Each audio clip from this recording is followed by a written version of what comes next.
Good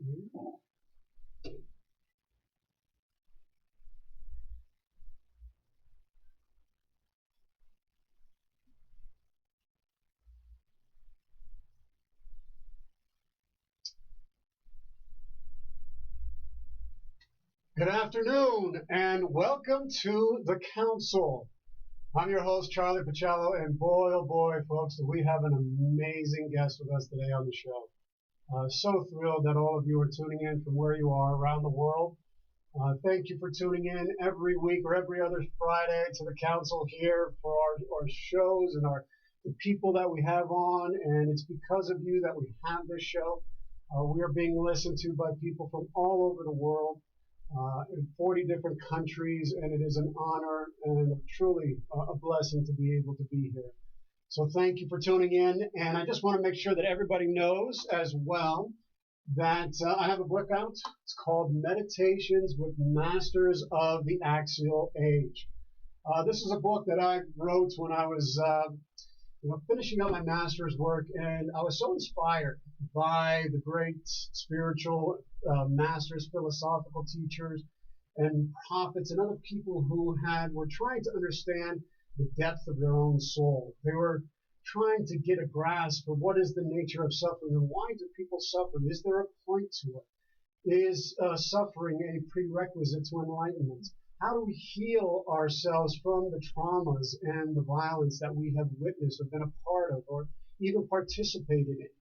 And this book, it's a small book, but it's a meditation on these big masters like Lao Tzu, like not Confucius, but the Upanishads and the Buddha and Ezekiel and other people in these areas of the world that were not connected, but somehow there was something in the air that was inspiring them.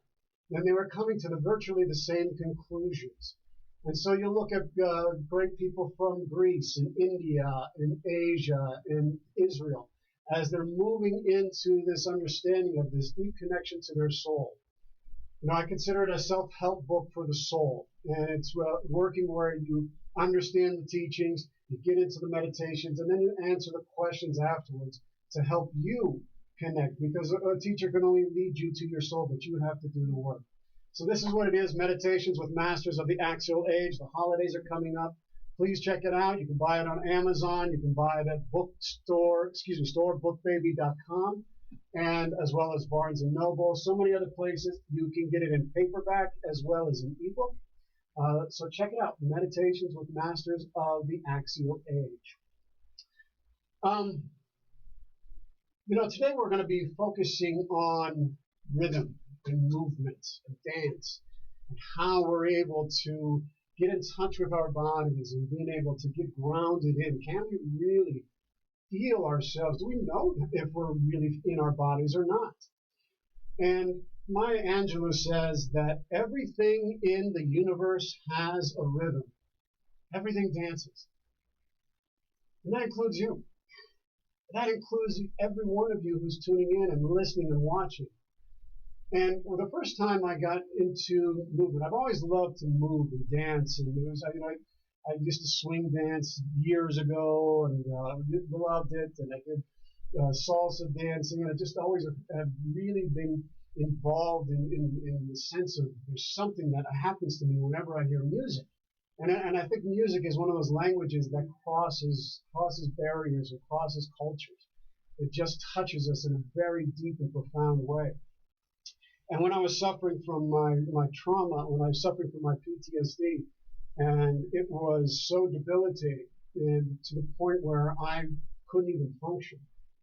And I didn't have access to getting any help from the VA. How I ended up leaving the Air Force, I didn't have access to the VA system. And I was one of those people that had an other than honorable conditions discharge because of what I experienced. And so I couldn't get that help. So I was looking for alternative ways to help myself because I was desperate. And one of my dear mentors, Dr. Sarah Larson, she saw that I liked to dance, and she led me to these movement meditation groups when I was living in Los Angeles. And it was, I was willing to try anything. And when I got into this room, and I was kind of in the corner, and I didn't really know what was going on, and I just kind of allowed myself to fall into it, just, trusting whatever I was here for would naturally happen. And what I didn't realize was how much I was holding all that stuff that I had been dealing with for a long time, for decades, how much of that was trapped in my body, and how much that had to move out of my body. And just having the courage to I was standing on the outsides. I didn't want to be into the group yet, but just moving my arms or doing this, I could feel this sense, and all of a sudden these emotions would come up, and these feelings and sensations that I hadn't been bottled up, because a lot of the times in the military and other places, we're taught to keep that stuff down. We don't deal with it. And what you don't deal with will come up later. And if you've been holding on to this stuff for a long time, it takes its toll. At least it took its toll on me. And what I learned at this time was that movement is our first form of communication. It's the first spark of life. The first spark of life is movement. When that moment that when you came into this world, that it was you broke free, you moved, you cried, you expressed yourself.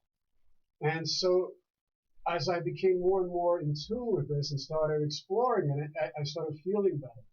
And I began to understand that the body reflects our personality.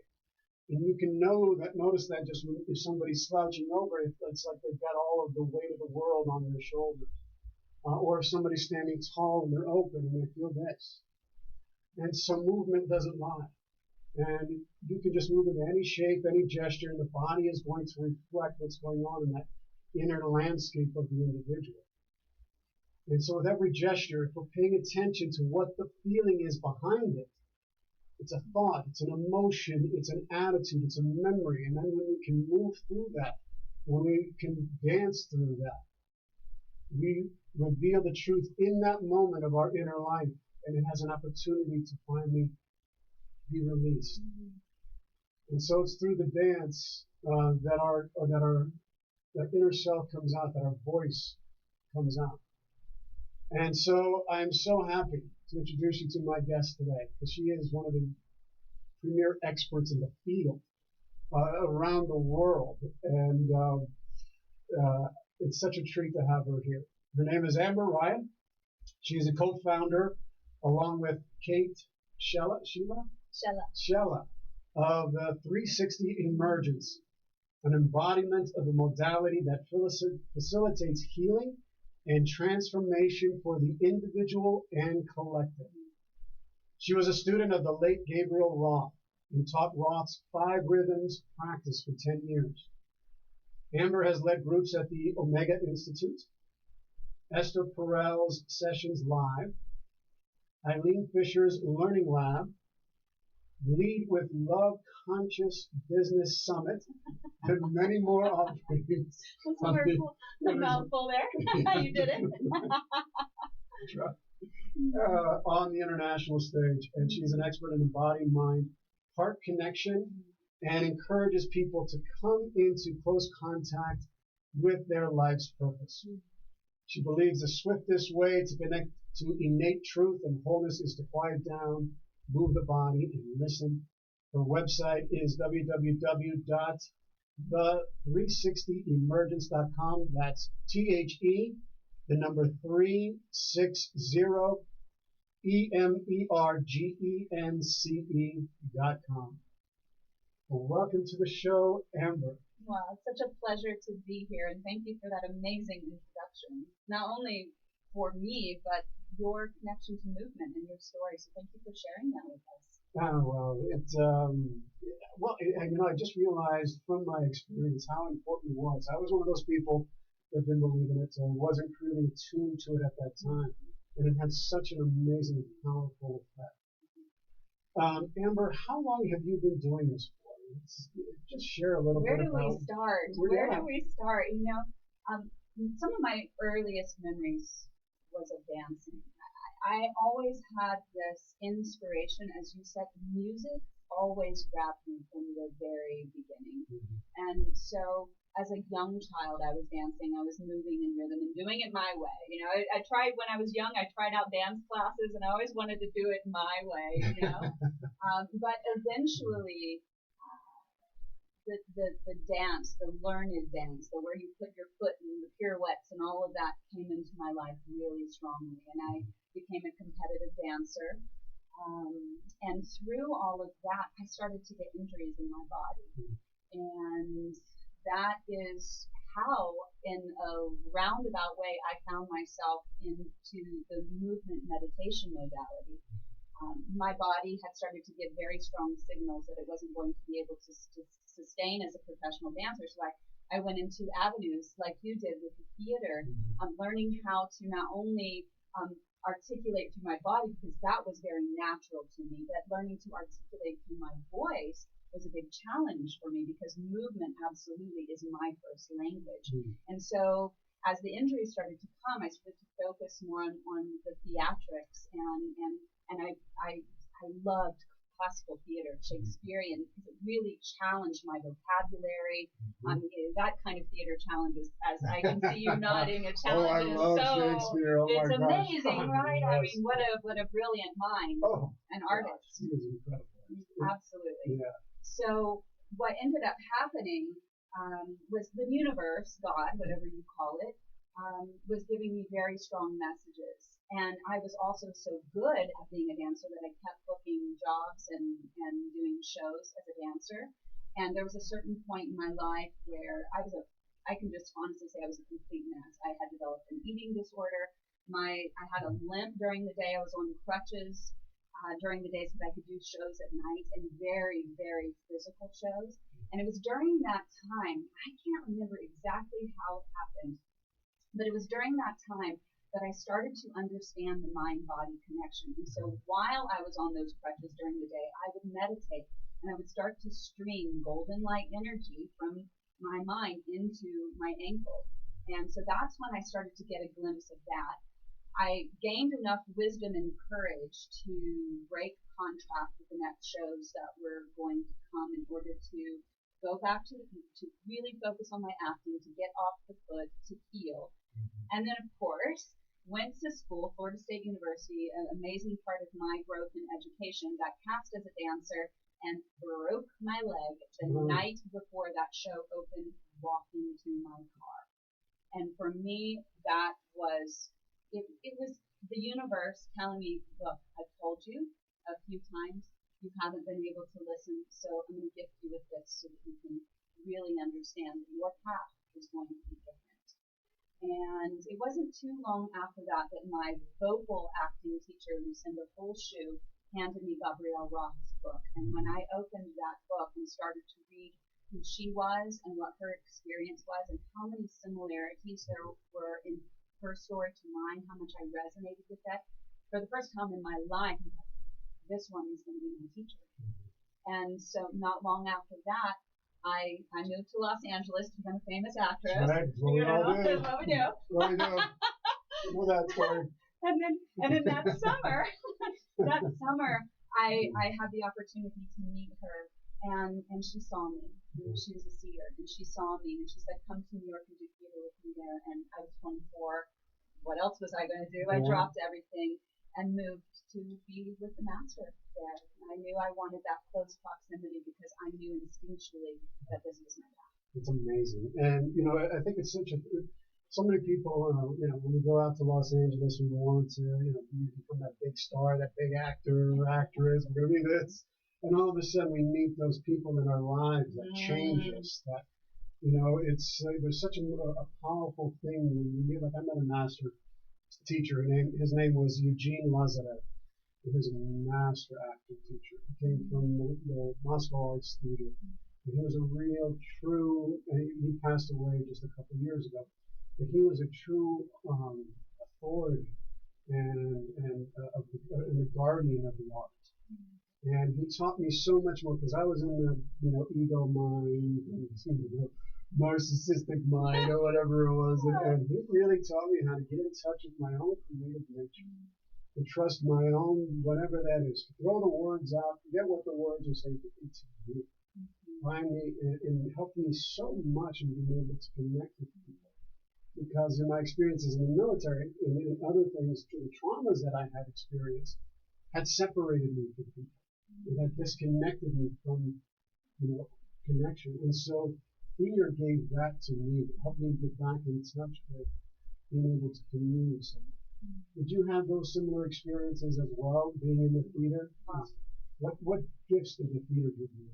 Well, first of all, like I said, it gave me my voice. It gave me my voice because I'm so used to articulating through my body, through my hands. I think a lot of us, and I don't know, maybe I'll say especially women, I don't know, we're all repatterning now, have been in a pattern of lockdown of not saying what we really feel. And just by exercising the voice coming through the body begins to open that bridge. And then it might be someone else's words that you begin to speak. But now I know, for instance, like if I start to talk in a really high voice, I know there's something going on. So the theater also started to bring awareness of not only awareness of certain patterns that I had going on within my being that were no longer serving me. And then also, I've always been a pretty emotional being. I remember my mother taking Lassie away from me when I was really young because I watched Lassie and I couldn't stop crying. Okay, so that's a part of me, a pretty intense emotional field. And so the theater also gave me places to be able to put and focus that emotional energy and exercise the range of emotions. A little while ago, we were talking about Greek theater, how big that is. It's almost larger than life. But some of our experiences that we have can feel larger than life. And how can this body, this small body, contain something so big? Well, I have experienced that both the theater and dance. And dance to me, I heard this, I don't remember where the quote came from, but dance is life heightened. So I love that. It stuck with me. It's like, because everybody can do that. And that's what I love about movement practice is it's not just dance. Everybody has a body. Everybody that's alive has a breath. And what do we do with this? Yeah. So the theater began to become a bridge for me to utilize all the plethora of emotions that were flowing through me and be able to channel it in a healthy way instead of a non-constructive, self-deprecating way. Well,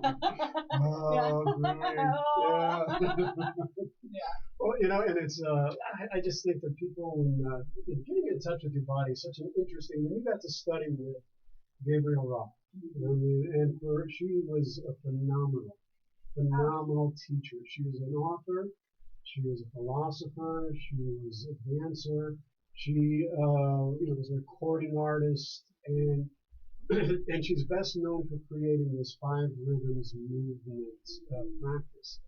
Gosh, what was it like to study with her? Was it amazing? I mean, like I could tell you what it was like to study with Eugene. I mean, I would every time. And I know some of the guys who studied with me in LA would just say, we're just like transfixed. It was like, oh my gosh, when you're hearing someone who's really there, it is like every word you just want to absorb and digest. Yeah. Well, the first thing that comes to mind when you ask me what was it like, I can say it was everything. It was everything because she was an urban shaman. She was someone that was alive in our culture today, very much attuned to it. And when I use the word shaman, let's normalize that for a moment. She had the ability to shift gears really quickly from this to that. She was a seer. And so whenever you're in the presence of someone who can really see, it can also be rather frightening. Oh, yeah. Like, there's something what is she going to say about me today? Oh my gosh, she's seeing inside of it, you can feel it. Absolutely. Absolutely. And so part of what that elicits is wanting to be the best versions of ourselves that we can be, to show up in the best ways. She was also very human. So we were able to be very human with each other and in the communities that gathered around her. She was both fierce and direct and so amazingly tender and warm-hearted. She, was wild. She was wild. I mean, that's part of the fascination. You never know what exactly was coming next. And one of the things that I want to say is that she trained us with rigor. Like, she did not back off of training us in a way that really called upon every single part of ourselves to show up.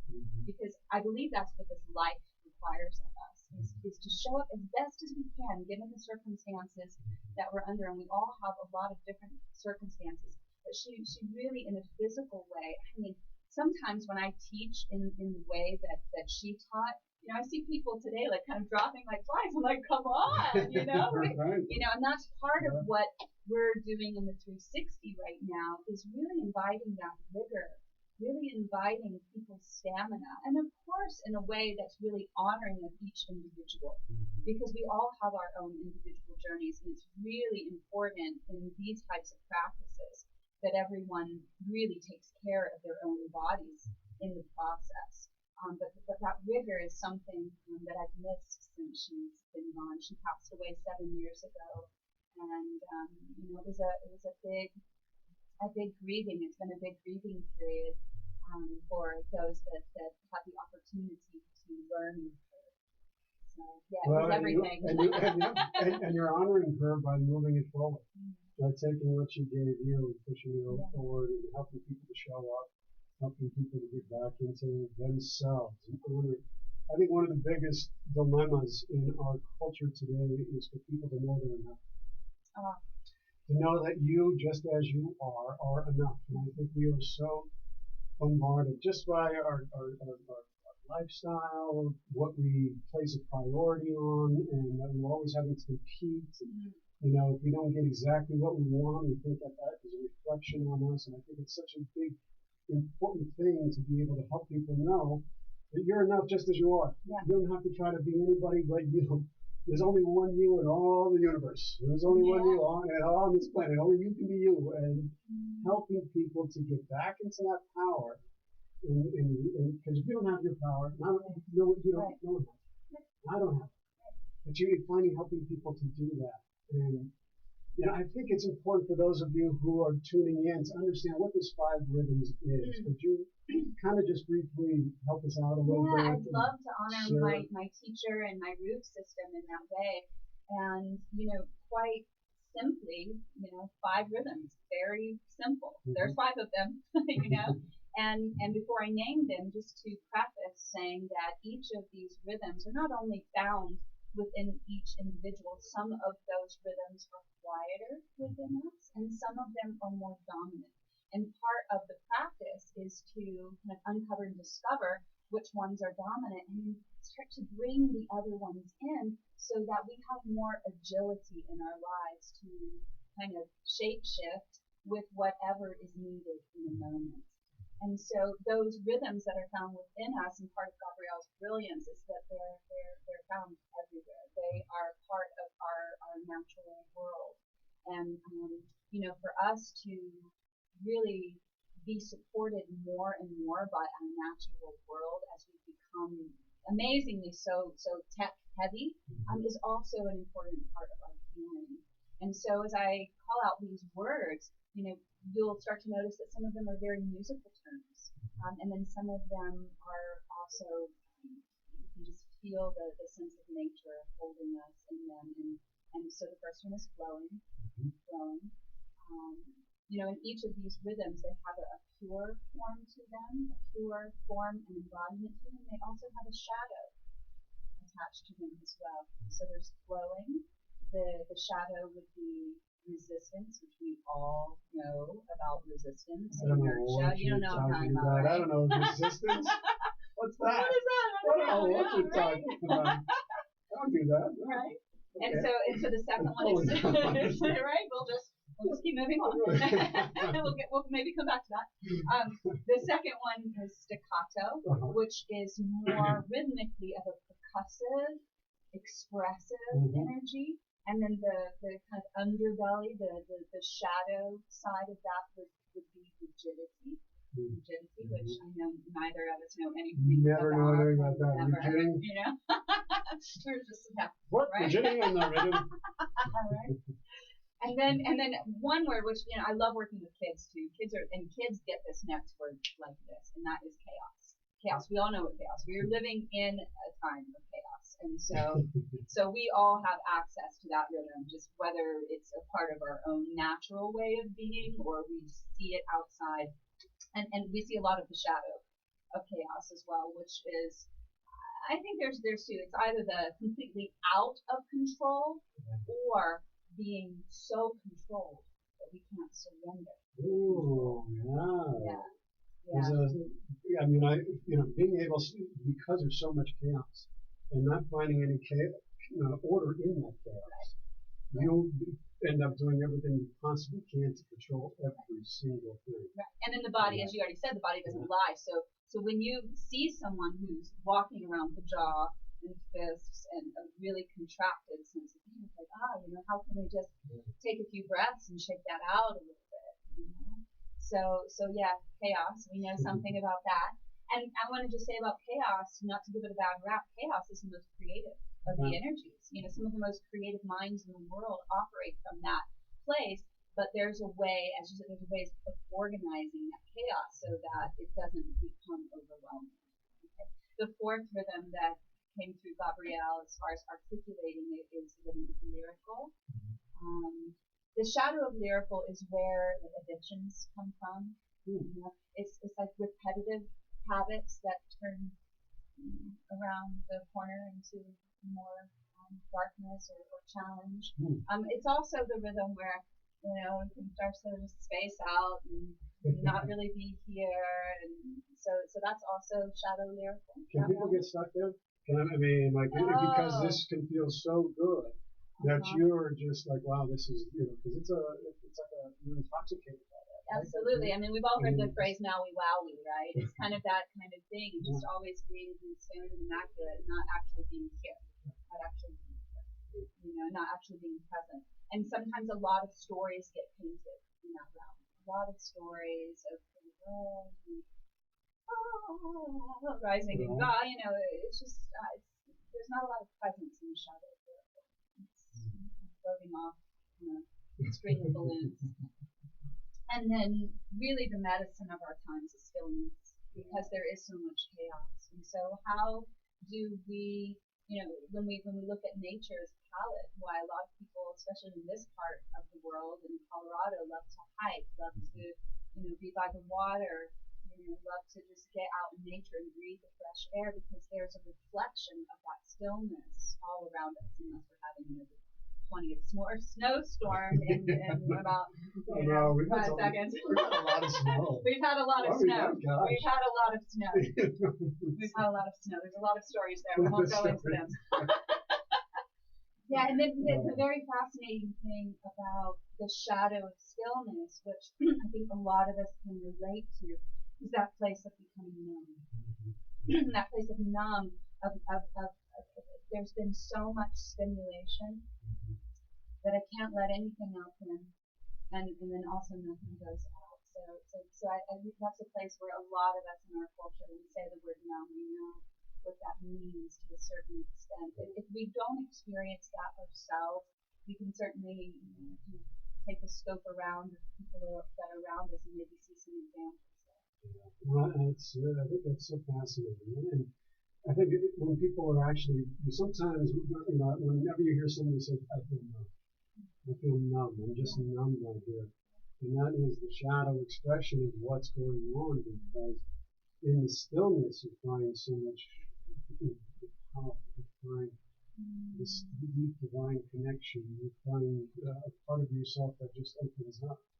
But if you're blocked by the shadow of numbness, because you're so overwhelmed by what the culture and society is giving you, or your own life, if you've experienced a lot of trauma or a lot of pain, you're numb to it. You can't, because your emotions have been so overloaded, you can't allow yourself to be able to feel those emotions anymore, because you're still encapsulated by that painful memory.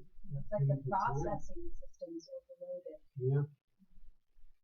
It's so fascinating. And I think people don't recognize how long dance has been around. I mean, and you think we're like, we're just like, because we like to dance. No, dance has been around for a very long time.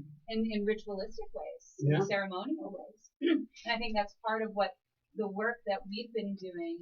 There's lots of different kind of blanket statements for or umbrellas for what it is that we do. You could say conscious dance, ecstatic dance is a big thing in the culture, but part of what it's returning us to is community, is gifting ourselves back to the wholeness of our being, but it's also a return to ritual, which a lot of us have really gotten far away from. And then there's just the pure joy of when we actually do start to move the body of let's say we are experiencing numbness, that just by tapping in some breath that's present, I can get my wheels, my juices moving again. And what we know is that we can focus on dance, or we can just say movement, because we all have all of us that are living and alive, we have a body that has intelligence alive in it. And on the very basic level of moving the body, comes an appreciation, a joy, and like, wow, I can move, feel exercise. Let's just say, one of the just base lines of goodness of dance is getting creative exercise now. There's all kinds of studies coming out now about how dance is a kind of combatant, if that's the right word. I don't know if it's a word. Is that a word? I think so. We'll find Robert. To Alzheimer's and dementia. So there are starting to be studies that come out that are showing how healthy it is to bring dance and movement into our lifestyle. Well, we sit down so much. Our lifestyle is sedentary. I mean, I think I saw there was a statistic out there that we sit, the average person sits down for like 7 hours, 7.7 hours every day. I mean, that's almost like 2,800 hours a year. You're just sitting down. And that means we were meant to move. That's a long time. That's a lot of hours. That's a lot of hours. Yeah. And if we're not doing that sitting down, and it doesn't allow the body to be able, and so it's going to atrophy. It's going to fall into disease. It's going to fall into illness and sickness. And so when somebody think, well, oh my gosh, what is this movement meditation stuff? Well, folks, it's been going on for a long time. This has been going on for over 4,000 years, right? Most people don't know it. Most people, think that meditation is just in the mind and just focusing on the breath. There's so much more to it. Many spiritual traditions have been doing dance. Hindus have been doing that. Buddhists, Christians, Taoists, all use this form of a dance to release, purify, and cleanse the spirit. Cultures all around the world have been using this as a way to connect to the divine, to God, both individually and personally. The Sufis, for instance, in Iran and Turkey, they dance the Mevlevi Dervish, which is where they relinquish control of their body and they just spin in a circle, and they lose and they go into the ecstasy of that. And it was formed or created by the great poet Rumi, who I love, absolutely love Rumi. And he just was in a marketplace one day, and he just fell into this state of ecstasy and just started twirling around. And St. Francis had something similar to that as well in his ecstatic visions. But anyway, even King David danced in front of the ark. He danced in front of it, and and so this has been part of it, ritual, primal. Why do you think it's so prevalent around the world, Amber? And is there something in the movement of our bodies that breaks the stranglehold our minds have over us? Absolutely. Well, first I want to say, many of us, we have such active minds that the even thought of just simply sitting down to meditate is unnerving, right? I don't want to go. Yeah, myself, I feel like I needed to dance and move and meditate in that way for 10 years before I could sit. Now I can sit because I've moved a lot of the loops through my body. And now there's more space inside to actually be able to be still, to actually be able to sit still. And, we're in a culture right now that is so mentally stimulated, in part because we're sitting, right? But there's always something coming in. There's always another email. There's always another advertisement. And so part of the common denominator of meditation is to quiet the mind. And the brilliance of movement meditation is that we start as quickly as possible. Now, I admit, I have a very active mind.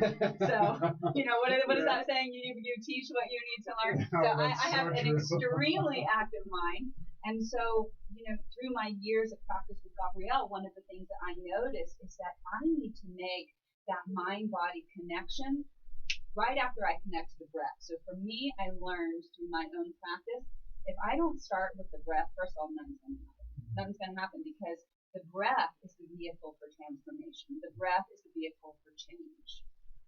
Yeah, that was a good one, right? Yeah, thanks for taking that for all of us. Let's all take a breath. Breathe in. That's fantastic. Yeah, so it's after we have that moment of invoking the breath into the body, into making the breath-body connection, which I believe is so, and I experience is so vital. And it's like, how can I, maybe it's by simply letting my eyes, so I'm feeling my feet on the ground, which is also a really important piece of what is anchoring us here.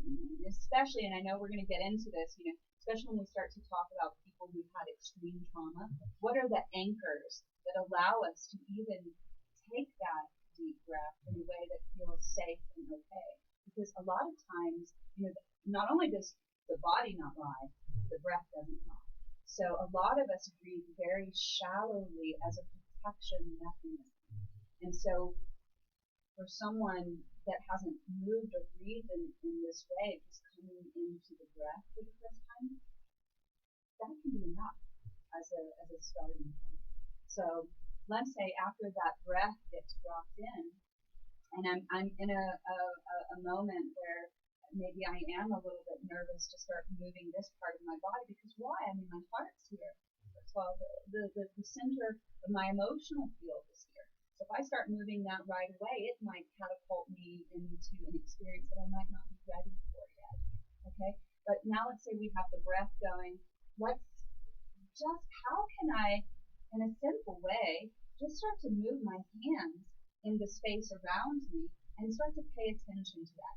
And if I can give full attention to the way that my hands start to move, I start to come out of the story, out of the mind loops. So part of the beauty of the anchorage, the anchoring of movement meditation, is that we use the body, we use what we actually have right here in order to get out of there and really into the present moment, and also to get out of the stories of the past. Because as you well know, and it's part of why we like to practice with the eyes open.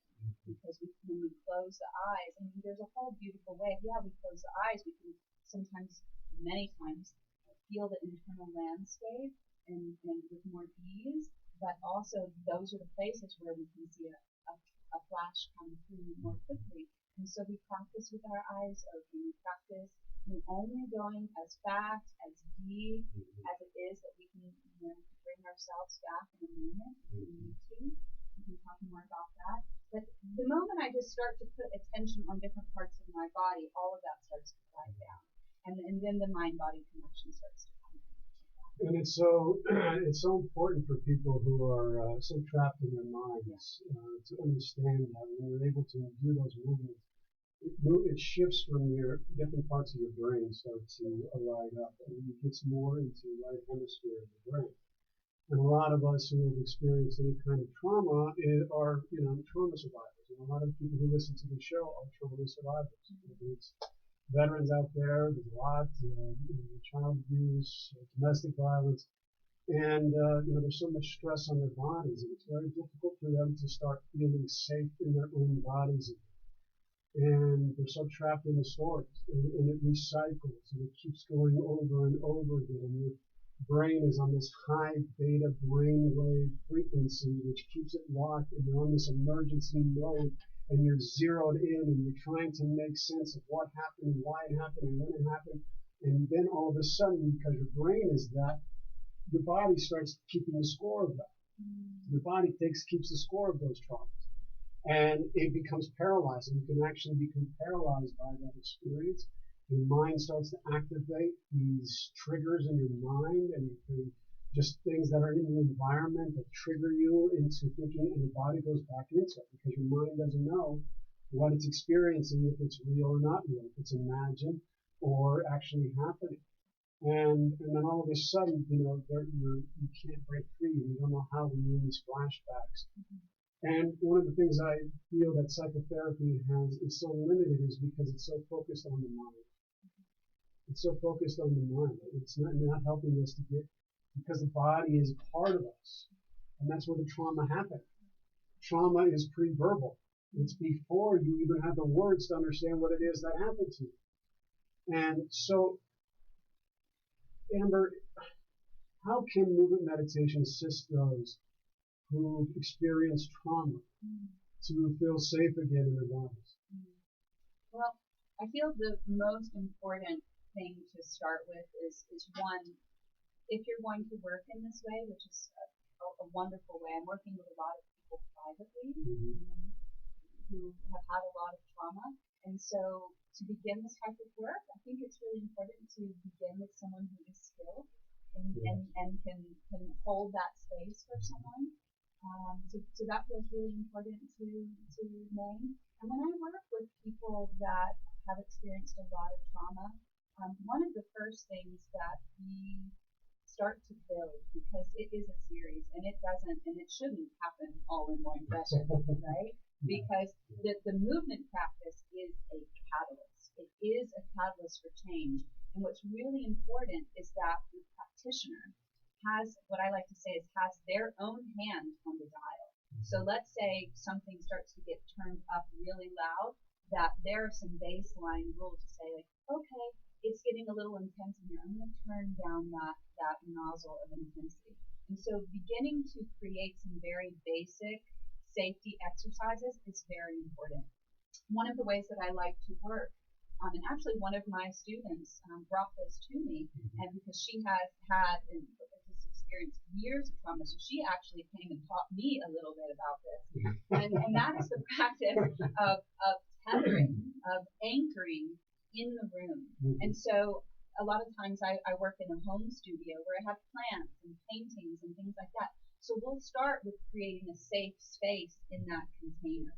Like, there's the plant over there, okay? And over there's a bar stool. So it's real ordinary reality types of objects that we start to build around as a safety net.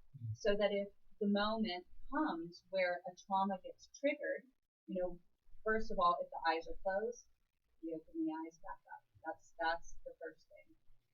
Feel the feet, feel the breath. Am I in a past story? Yes, I'm in a past story. Okay, can we start to come back here? Let's regulate the breath, and let's start to anchor into the space. So there's just some real clear ABCs.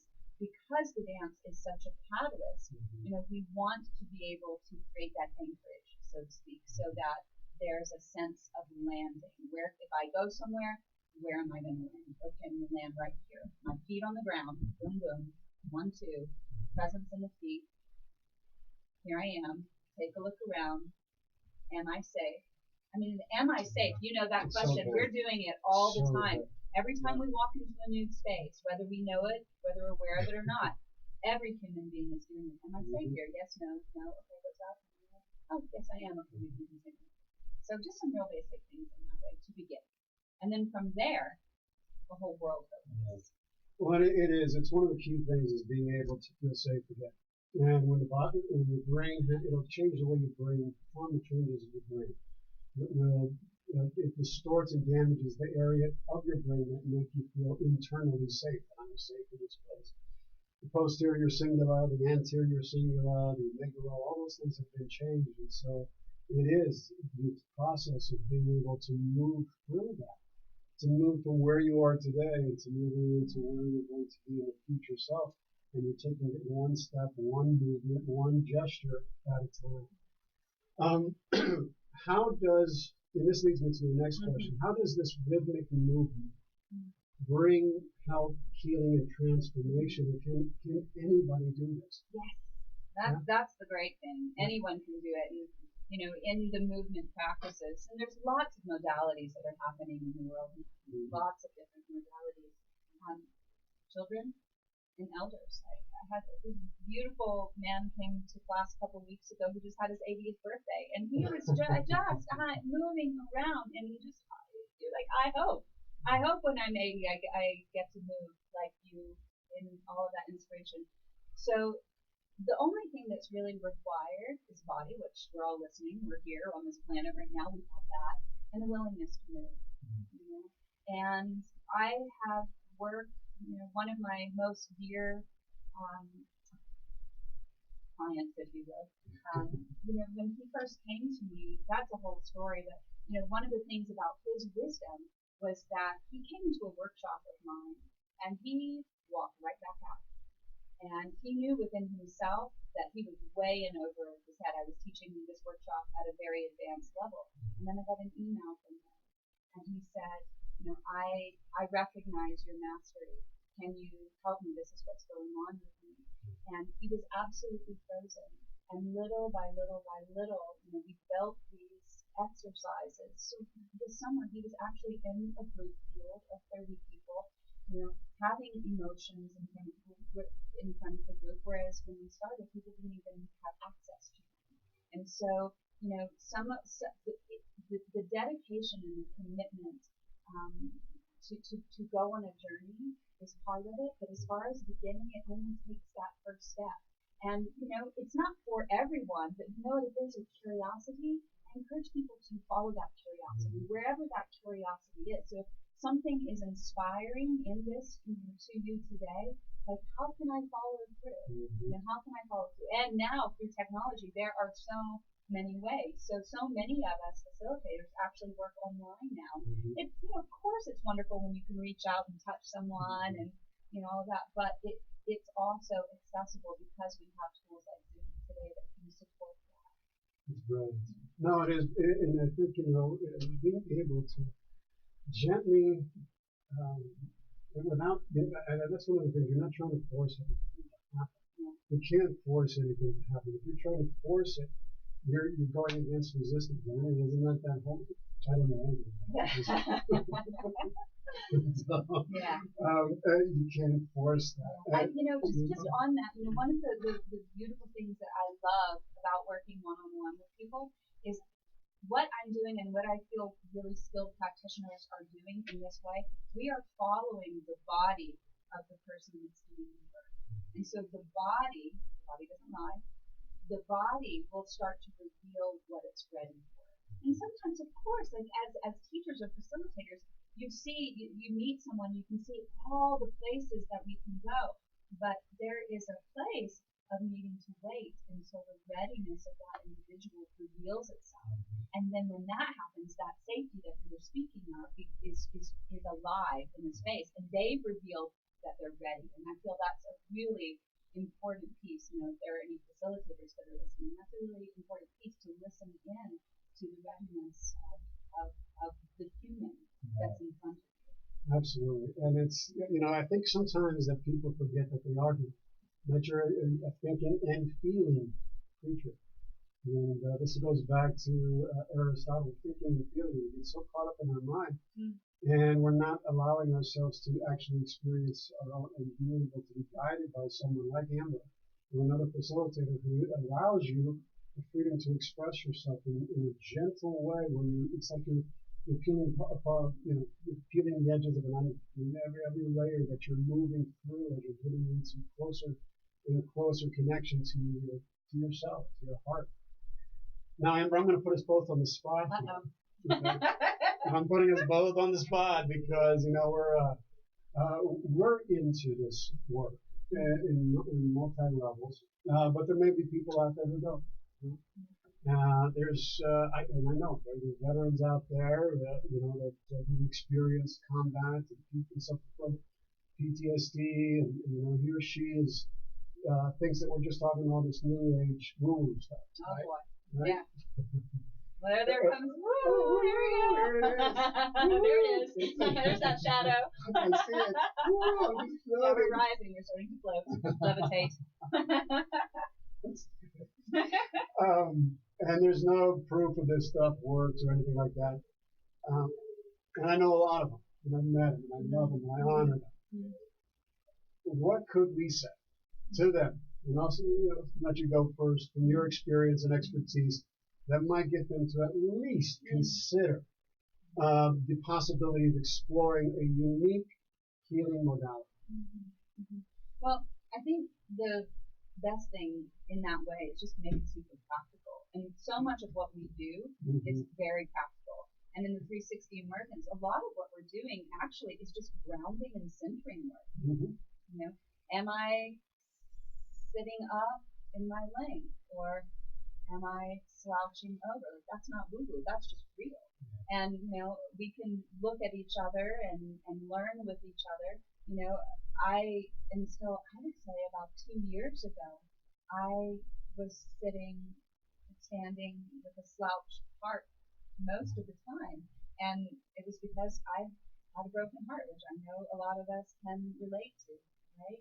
And so again, like when we, through movement practice, or we can say through somatics or embodiment practice, okay? So if we just start to tune in and become aware and acknowledge that we all have a body, and this body is not only a messaging system towards the external world, but also towards our internal landscape, that practices as simple as becoming aware that I'm sitting like this, and then, taking that breath and say, okay, what's another option?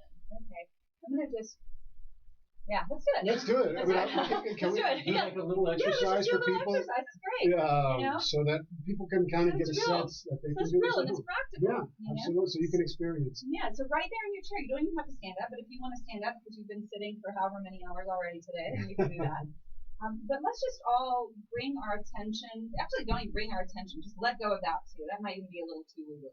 So just put your feet, both your feet on the ground. Just put both of your feet on the ground. We have all these different postures and ways that we sit.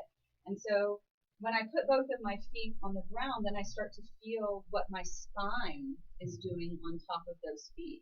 It's like, a lot of women, we, have that thing like cocking over to the side and pushing our hip out and all of that. It's like, am I twisted?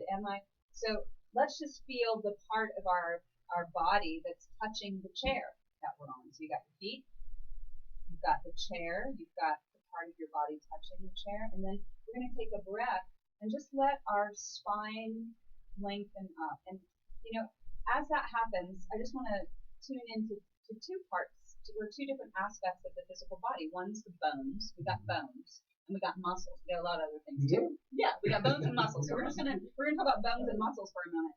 And some of our patterns, especially when we have trauma, is that tension comes in, holding comes in. So let's just all do that for a moment. So wherever you naturally clench was the word that was just coming through. A lot of us are jaw holders, jaw clenchers. So let's just have that experience for a moment. So just clench that jaw, make some fists, and just let's say for 3 seconds, let's tense everything up. And then with that breath, let me just let it go. And then let the muscles start to drip down the back. Let the muscles kind of drip off the bone. Yeah? So that the bones are just doing what they're meant to do, which is to hold us up and to bring us into our length.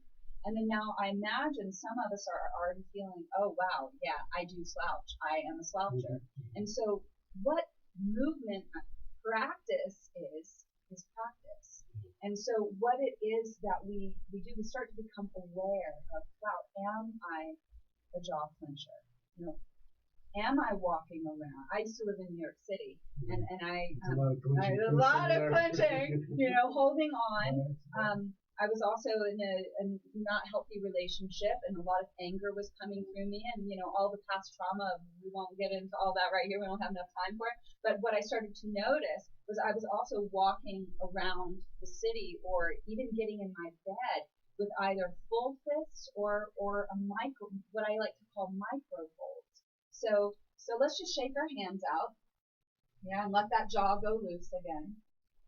And as you take that next breath in, really place those feet on the floor and then begin to feel those feet on the floor.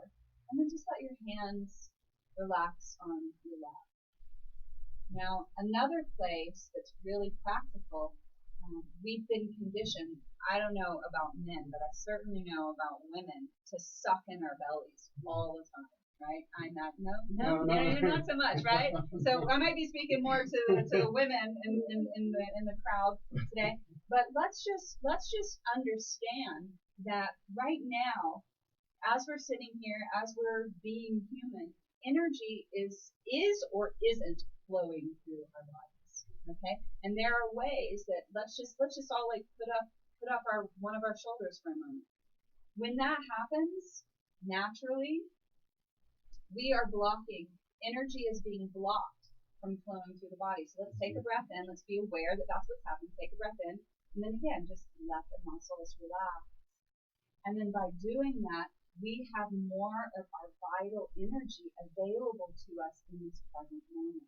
Because anytime there's an energetic hold in the body where it's here, whether it's here in the belly, wherever it is, it's subtracting from the energy that we could have naturally flowing through us in the body.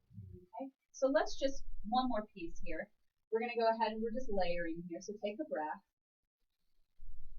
Let it go. Good. We're going to take that breath and just one more time, just clench a little or a lot, whatever you want. And then let it out with a sigh. Good. We're going to do that one more time. Breathe in. You can clench or not. And this time we're just going to let the body shake. We're going to let the body shake. And this is, we can see this in nature, right? Animals do this. Mm-hmm. When they get into a moment where there's been fear or an injury, what do? You see they shake it off, yeah. Right? And so in the movement practice, it's the same thing. Yeah. It's like, how can I shake off that energy that's held and pent up inside? And look, here we go. I've got a movement here that just came through. And it's like I can start to, and this may be a little bit more advanced, but I can start to watch when I speak. How do I speak? What are the shapes that my body is making? Are there fists there all the time? Okay, yeah, how do I start to be aware of that and bring more ease in the body? And when there's more ease in the body, there's more presence. And when we're more present, we're not in the past, we're not in the future, we're right here. That's where the healing happens. Thank you. That's where the healing happens, is in the present moment. Yeah. I can feel the difference. I mean, just in the middle. Just that. And that's so it. Simple, it doesn't have to be dance. It doesn't, right. It's like, yeah. Yes, when we go into 2-hour sessions, so yes, important. we get into all that, but the somatic piece of it is so important. And when we start to work with trauma and repatterning the body, this is what we do. Yeah. We're not going in there and doing all this fancy schmancy stuff, all the woo-woo stuff. All that woo-woo stuff. I hope you were able to feel that. I mean, that's how important. Just a simple exercise that Amber so graciously showed us can make such a difference in your life. Just doing that all the time, every day, is able to just, you feel so much better. And you can actually, as you get more in tune to the practice, you'll feel that energy, you'll feel the lightness in your body start to show up in subtle and not so subtle ways. So. Yeah, and some say it is the fountain of youth, because we don't hold all that burden in the body. Yes. And when we're not carrying it all with us, then it's like, you can sometimes just see years of age peel off of people because we're moving that old weighted past off and allowing ourselves to just be as free as we can right here in this moment. So brilliant, brilliant. Amber, I can't believe you shared. Oh my goodness. I wanted you to be able to share just a little bit here about 360 and the service of 360 Emergence that you co-founded with Kate, Sheila, right? Americans would say Sheila, and she's British, so we would say Shella. Shella, I'm sorry. I had a lesson recently. I knew her forever, and then I just got that correction from her son not too long ago. Like, I've been saying your name wrong for about 20 years. Okay. Would you please share the purpose, the mission behind it, any events that you have coming up, how people can get in contact with you? So, thank you. So Yeah, first of all, Kate and I are artists. We're artist healers, I would say, and really allowing for our artistry to be a healing balm, not only for others, but for ourselves. And so, Kate and I, we always, as we say, we always do our work first. Whatever we're offering to the world is in part because we've gone in and done that work ourselves, and that's really important to us. And so part of what the 360, and I love the word emergence because we're only 4 months. We've only been in this for 4 months. If we look at, when we made the transition, we were both Five Rhythms teachers and so grateful for all the time that we spent there. And for us now, there's been a calling of wanting something more, not only in our own practice, but for the students that keep coming back to us again and again and again. And part of what we are tuning into is where are our blind spots, individually and collectively. And so what that is going to start to look like is not only the somatic embodiment practice and the dance that comes with that, but also we're very interested in bringing the intellect quite like what we're doing right now and having roundtable discussions with experts on what is needed to bridge, right? We have this embodiment practice. And how do we bring more people into this conversation while we're in this world that so needs to remember this body? Yeah. So what are the blind spots of our collective culture? And how do we start to educate in that way so that we become a bridge in that way? And the other thing that is really, I think, indicative of our work is that we love ceremony, we love ritual, we love the theatrics. We love to turn all of that on, not only for the healing aspects of it, but for the inspiration and the fun of it.